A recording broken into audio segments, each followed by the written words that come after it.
والله لا اقول لابوك انه عم تسرق يا كلب. يا عمو انت بتعرف ابوي ميت، الله يفقدني شوفه.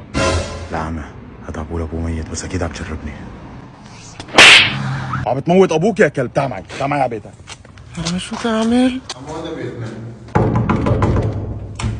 مين؟ انا يا اختي، بس نادي لي جوزك. والله يا اخي جوزي متوفي. عفوا، لا تؤاخذينا اختي.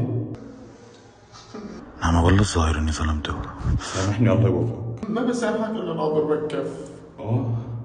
طيب ضربني. لك بدي ليش عم تضرب على الزلمه؟ بابا هذا الزلمه كان عم بلطن جارتنا، هي جوزها ميت. بابا عم تلطش الجاره يا كلب.